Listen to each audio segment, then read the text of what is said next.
Guys, I'm telling you, this book, like...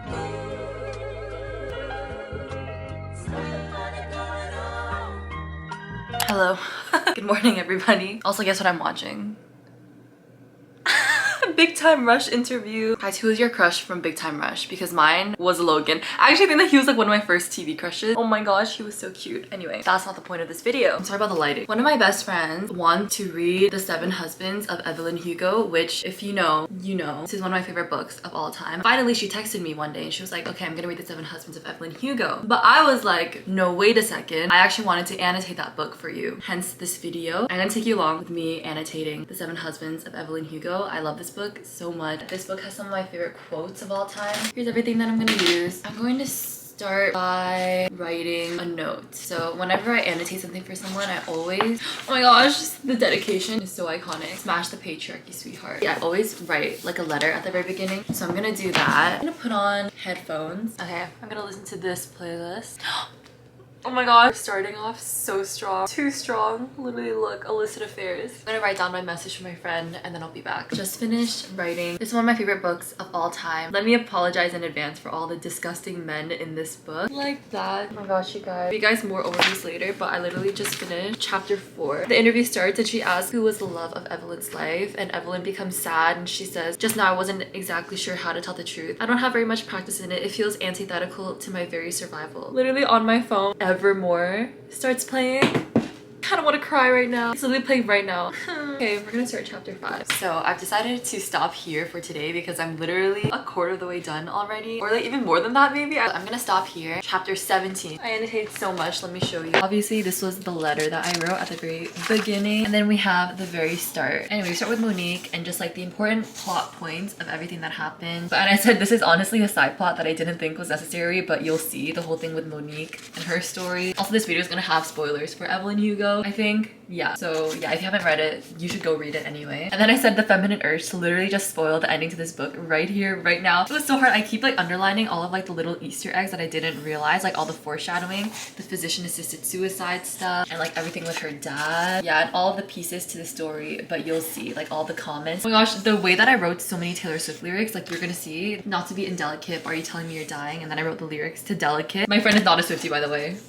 Oh, make them pay you what they would a white man, and then once you've done that, every penny from it will be yours. So it's what the patriarchy can do for you. Who the hell was Evelyn Hugo in love with? Siri, play Sad, Beautiful, Tragic by Taylor Swift. And like I was telling her about all the things that were like playing in my headphones too. She said, everyone I love is dead now. There's no one left to protect, no one left to lie for but me. Then we start Husband or One, Poor Ernie Diaz, where it all started. Of course, another lyric, but all's well that ends well. All's well that ends well. Oh my god. Goddamn Don Adler. Don't worry, it's just Don Adler slander this entire time. Oh my gosh, when Harry comes out, said he's fruity, Evelyn, he's fruity. Literally love them with all my heart. Terrible when he first hits her. Not the gaslighting yourself. When she first meets Celia, she was simplicity perfected. BTW, you can imagine Britney Snow as Celia. A lot of people do. Celia was a sort of beautiful that felt as if you could hold it in your hands. Oh my gosh, look at all of this. Celia smiled and I realized I'd played right into her hand. That's when I started to take a liking to Celia St. James. Spoiler alert, there's no way they were ever platonic. The first time they went and had a milkshake together, Celia's baby pink 1956 Chevy. I said, your Midas touch on the Chevy door. Yeah, POV, you're a Swiftie and a reader. Oh my gosh, this one they have a little slumber party together and they're literally falling in love. Celia and Evelyn falling in love for one chapter. I thought you were the most gorgeous woman who had ever been created and we should all stop trying. It makes no sense. You admiring me like you're any different. You're a knockout, plain and simple. Intimacy quote that I love so much. And then I said, OMG, not the seeing them in your clothes trope, except it's not cringy because it's not with a disgusting man. Oh my gosh, also I forgot to mention when Evelyn says, I don't regret anything because I know I had my reasons and I did the best I could with every thought and feeling that led up to it. I love this quote so much. I cannot express how much I feel this. Yes, I do document my pages. Gosh, why am I so zoomed in all the time? Yeah, hopefully you guys enjoy my annotations because that is what this video is. Bye, see you soon. Hi everyone.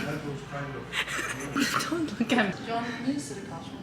So it looks like you might be talking to me. Yeah, I love you. Is it okay if I put my laptop here? Yes. Wait, sorry, did you want to come here?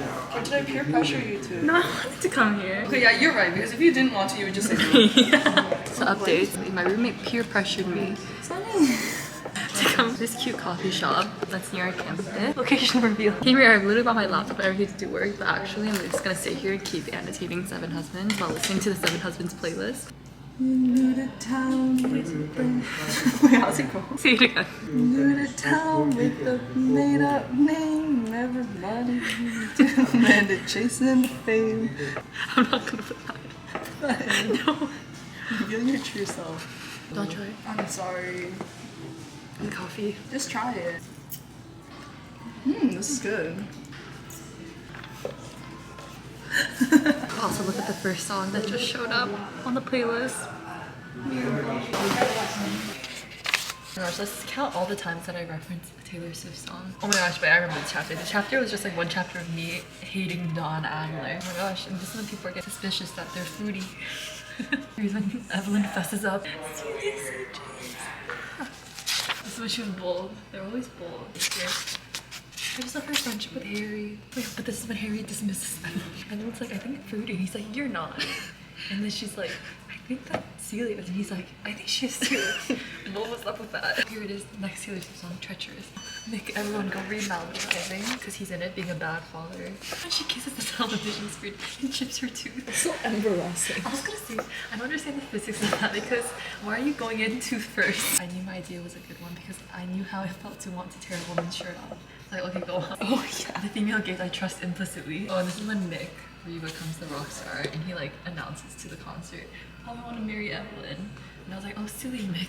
You have other things to attend to, dear, like your 3 kids. And this is chapter 27. It said a warning about the slow motion train wreck that we're about to witness. Big speech because this is when I wrote my essay, which you can pause and read this if you want, but my roommate couldn't read it because my handwriting is hard to read. That's not why. Oh gosh, this part is so stressful. You cross your fingers behind your back, you close your eyes. Celia gets upset because she's like, you slept with him? Evelyn goes, I can love a man, Celia. I can marry a man and have children and be happy. We both know that wouldn't come easily for you. That's so terrible. That's so terrible. I would never throw that in her face like that.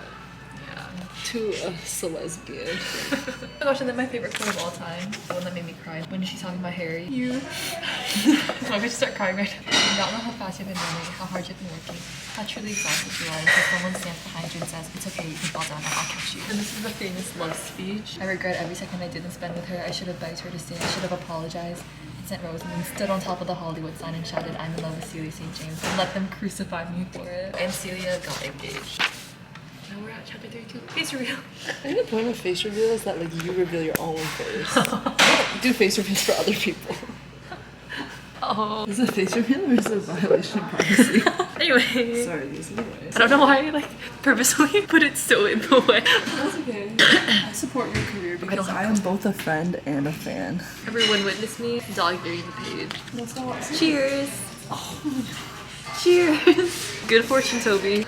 That was disgusting. Oh dear god. Hi everyone, I look like a literal zombie. It's the next morning and have breakfast. Oh my gosh, my voice, not my morning voice. Anyway, I'm also gonna continue annotating The Seven Husbands. My AirPods in. Oh my gosh, the lucky one started playing. Several hours later, that I stopped annotating a while ago, but I just got distracted. This far, guys, I'm breaking out. Look at that. Oh, this is when her and Harry get engaged. I want to be with someone I love, to have a companion. Oh my gosh, the first time they've spoken to each other in 5 years. The Oscars. They get together again. Oh my gosh, it was around that time I started to believe that friendships could be written in the stars if there are different types of soulmates. I told Harry one afternoon when the two of us were sitting out on the patio with Connor, then you're one of mine. Oh my gosh, things are crashing. She does that movie with Dawn and they have that sex scene together. Other Taylor Swift song says, Celia may have left me in a huff, but it was death by 1,000 cuts. I'm not a good person, Monique. Make sure in the book that's clear. I'm not claiming to be good. I did a lot of things that hurt a lot of people and I would do them over again if I had to. Probably end there for now. And then we only have like not a lot left of the book. Also, can I just say that I literally love paperback more than hardback. It's so much more satisfying. See you soon. Okay, hi everyone. It's actually been a hot minute since I continued this because I somehow just got caught up in a lot of other things for the past couple of days. So I haven't really had a chance to continue, but I do want to this morning because something got canceled that I was supposed to do. I feel like I might be able to finish the annotation. We'll see. I'm gonna make tea, probably gonna have breakfast too, watch Formula 1. I'm gonna try to see if I can finish annotating this and then I'll come back to you. So yeah. And I'm literally crying. Oh, can you tell what part of the book I'm at?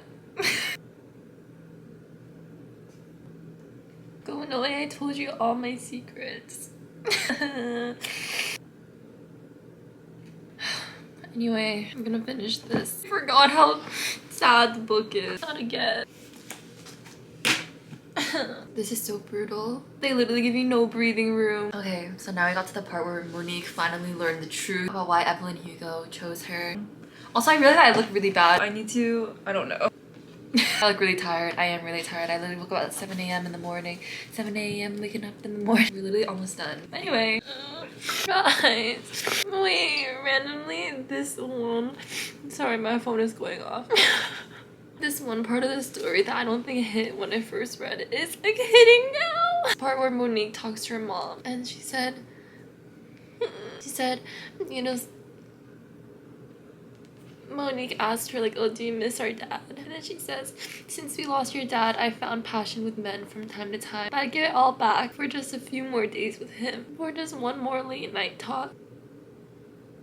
Guys, I'm telling you, this book, like the platonic soulmate in this book is like literally my favorite part. They didn't have like romantic love for each other, but they were like best friends. And I love all my best friends. Why am I doing this? It's literally Friday morning. Anyway, I'm telling my friend at the end of this chapter, I'm literally a sobbing mess. Watch my video. I do love the ending of like this article that we see that Monique writes at the end, where she's like, oh, I'm publishing this book called The 7 Husbands of Evelyn Hugo. They're just husbands. I am Evelyn Hugo. That's right, they're just disgusting men. And look at that. The end. We're done with The 7 Husbands of Evelyn Hugo. It only broke my heart into a million pieces. All annotated and ready to be given to my friend to read. I'm gonna text her right now actually, tell her that I'm done. ASMR. Okay, be sure to subscribe down below if you haven't already and follow me on all my socials. They're all linked in the description. And I'll see you guys all in the next one. Also, this hoodie, I got it on sale. Big, ginormous, thick hoodie I got on sale at Old Navy. So like, yeah, don't walk, run. Bye.